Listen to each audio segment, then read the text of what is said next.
Hi everybody, welcome back and thank you to those of you who had been supporting me loyally for so long through thick and thin, through broken microphones, blackouts and everything else. Don't think I have not noticed you, I have. Now, yesterday I thought it was time to thank you all for your support as I have finally reached 30,000 subscribers. It may not sound like much, but I'm not famous or linked to anybody famous. And I did not come on YouTube and immediately gained 100, 200 or thousands of subscribers before I even posted a video.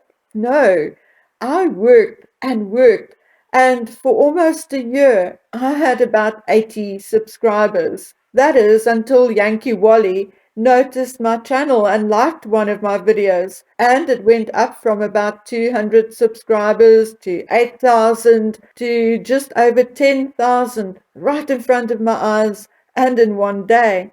And I'm still, to this very day, very grateful to Yankee Wally. But since then, I have been working and working, knowing full well that I'll likely never reach, say, 100,000 subscribers, but still being very, very grateful for each and every one who joins the channel. Anyway, I must admit, I had been neglecting my comments on the videos because of our blackouts. But we are having a bit of a reprieve this weekend, so after posting my thank you, I went to catch up on those comments. Well, what an eye-opener. And I'm not going to talk about what it opened my eyes to. So let's move on and discuss the one accusation I am so tired of receiving. And let's discuss that in detail because it very much includes everything I have been talking about and have been accused of. Let's quickly get the elephant out of the room, so to speak, as it is not really what I want to talk about today.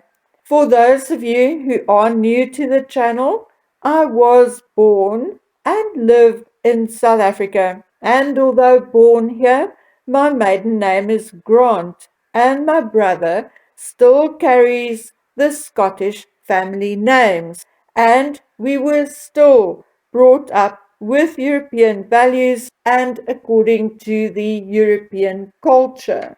South Africa is also part of the Commonwealth and was indeed a British colony until we became a republic in May 1961. So that is one reason why I knew about and grew up with knowledge and interest in the monarchy and the royal family. Other than what the ignorant may think, we South Africans do not have elephants and lions roaming our streets anymore. No, they are mostly confined to nature reserves or reservation and conservation areas. And, like the rest of the world, we have magazines, newspapers, television, and the internet. Oh, wow!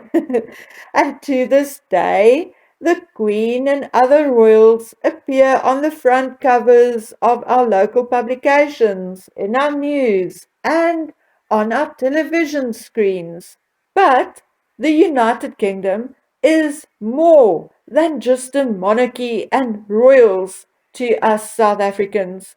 In 2021, our exports to the United Kingdom included $2 billion plus in precious stones and metals, obviously to the United Kingdom, $647 million in vehicles, $528 million in fruit, $159 million in machinery, $133 million in beverages, spirits, vinegar, and so on.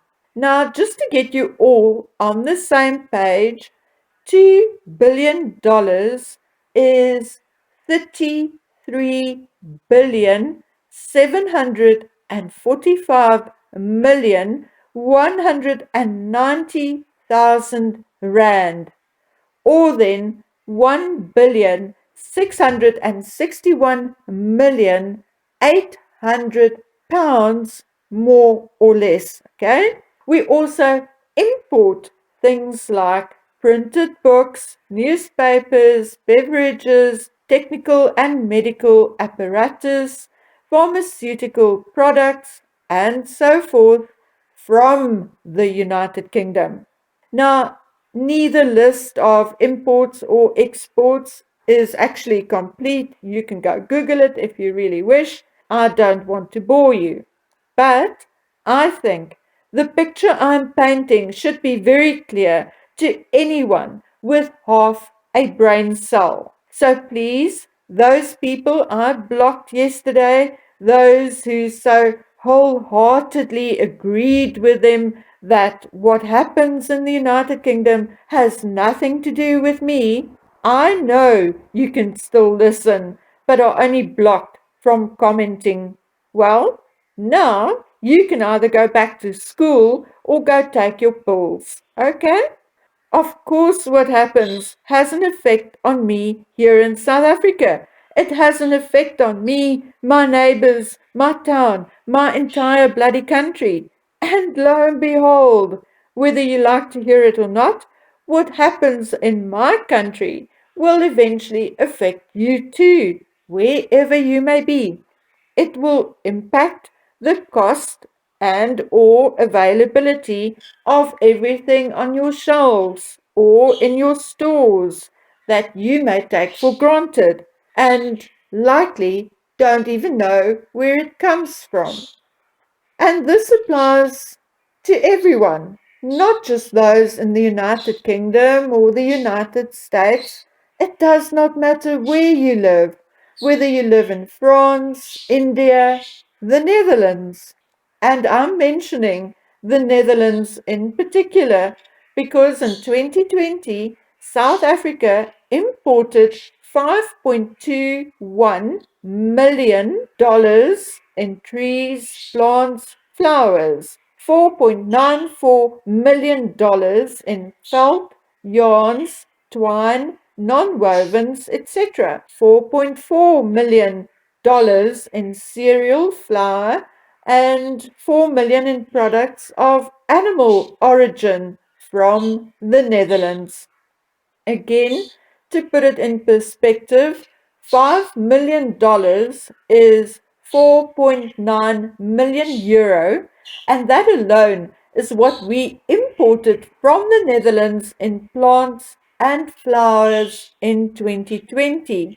So, yes, what is currently happening in the Netherlands and other European countries in terms of what is happening to their farmers is indeed affecting me and my country. So, for you who do not know what is happening in Holland in terms of the protest by farmers, listen to this. The Australian news media have a much better way of explaining it than me, and I'll put a link in the description box to the entire video.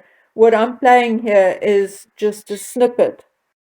Last week in the Netherlands, Klaus Schwab's golden pin-up boy, Prime Minister Mark Rutte, is busy fulfilling the agenda of the World Economic Forum's Great Reset by turfing farmers off their own land because bureaucrats deem there's too much nitrogen in the soil.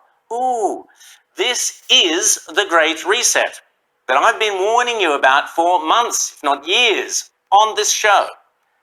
Now, before we move on to who we should look at and blame, I'm teaching grade 6 science, so let's quickly explain this to those of you who may be non-farmers. Nitrogen is important for plant growth, okay? The structure of the plant food processing, in other words, the metabolism of plants, and the creation of chlorophyll. Without enough nitrogen in the plant cannot grow taller and will produce less crops, be it fruit or vegetables. End of story. Farmers everywhere agree that they can cut nitrogen, but simple grade 6 science will tell you that it can only be cut by that much and not more. So here we have woke governments influenced by, amongst others, the World Economic Forum and Klaus Schwab. Plus, and we have to add this, his mateys proposing a 50% and in some areas 95% cut in nitrogen. Utterly and completely idiotic, completely irrational, and completely irresponsible. Now, what happens to farmers who cannot produce enough to earn enough to sustain themselves, their families, and continue farming into the next season? They either give up farming or they get into debt and lose their land. Simple to understand, isn't it? What happens when a country does not produce enough to feed its people at an affordable cost? Well, it ends up like certain countries in Africa and elsewhere, dirt, dirt poor. Now, moving on, who is one of the most visible people who is supporting the World Economic Forum, the Global Reset, and Klaus Schwab? Well, dear Bonnie Prince Charlie, and I want to read a short excerpt from his speech at the Green Horizons Summit supported by the World Economic Forum. I have long believed we need a shift in our economic model that places nature and the world's transition to net zero at the heart of how we operate, prioritizing the pursuit of sustainable inclusive growth in the decades to come. Having championing climate action for 40 years, this isn't a fight for the faint-hearted, but we are seeing more businesses, investors, and consumers prioritizing sustainability and thus creating a more virtuous circle of supply and demand. Am I the only one missing something in his speech? Have you noticed that he said we are seeing more businesses, investors, and consumers? But he didn't mention producers, did he?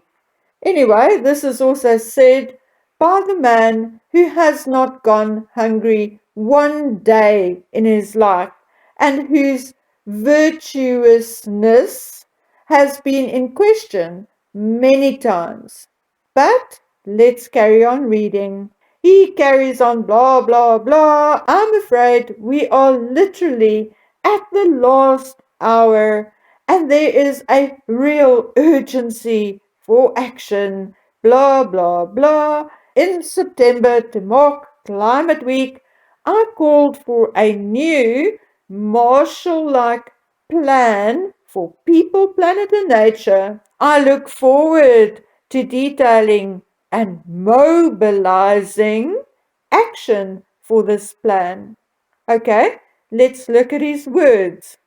Marshall-like plan and mobilizing. Rather confrontational, domineering, and aggressive, I would say. Anyway, let's carry on. So, what happens to this land given up, taken, or lost to the farmers, our very food producers, after this warlike or martial-like plan gets kicked into action? Well, it's bought up and taken over by corporations or entities like the Duchy of Cornwall, who may or may not rent it back to you.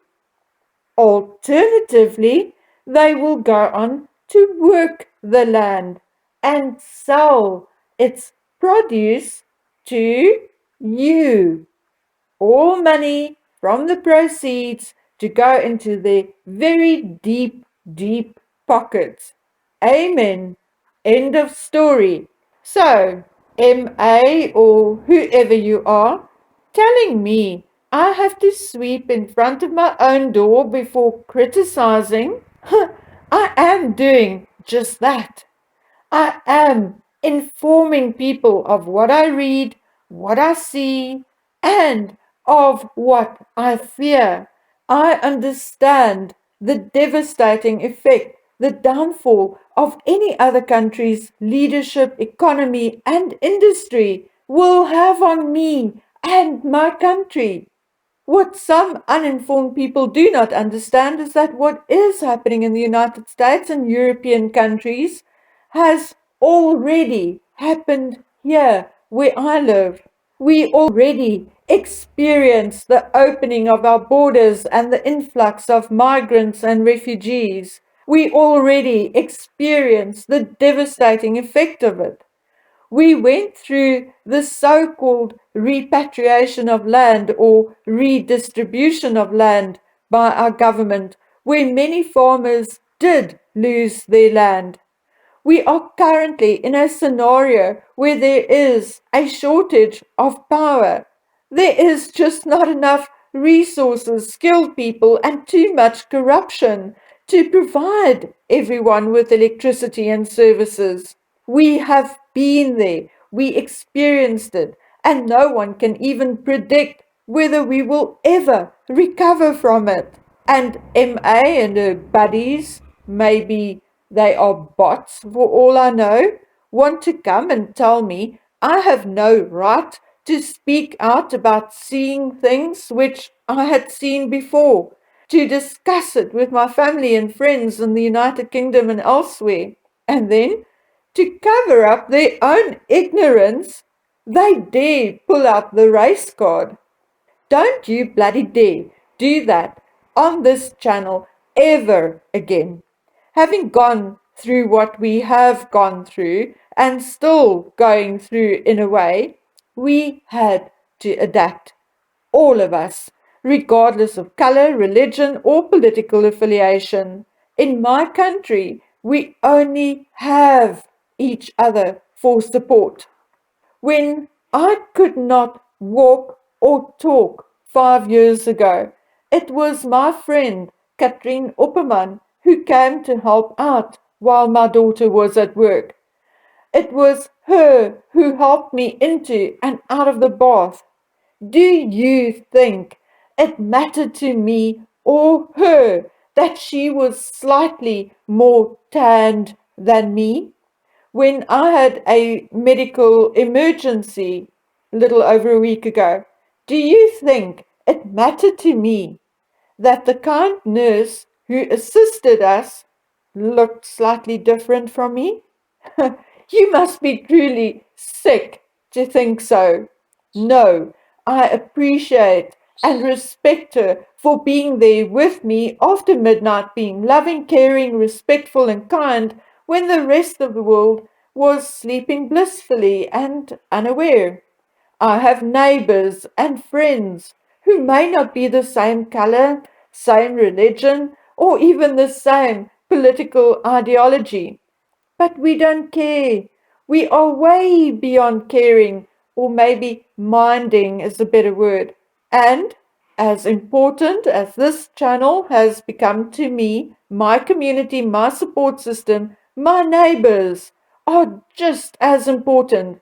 And I shall not allow anyone to start a race baiting campaign on this channel just because I dare to talk about or question Prince Charles. In my opinion, he is not worth that. Besides, no matter what I think or say, he will still become king if he outlives his mother. And if you are satisfied with his globalist agenda and political interference, then that is totally fine by me.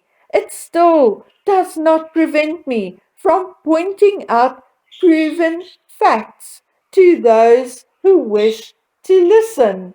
Before questioning or throwing random accusations in the comments section of my YouTube channel or Instagram page, which has nothing to do with the topic, rather go read about the global reset and the fourth industrial revolution.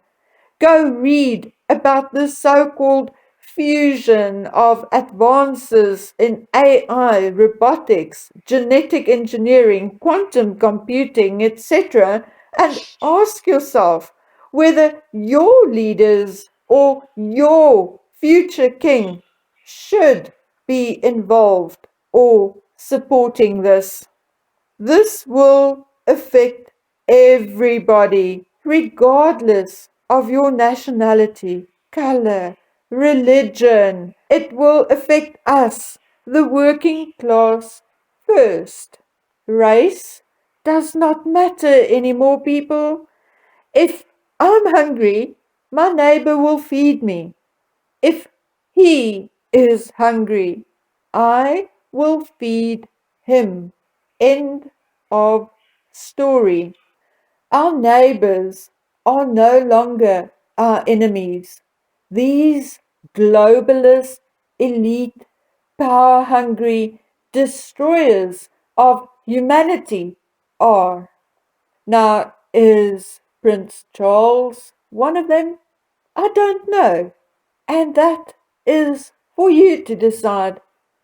Some of you will think so, and others won't.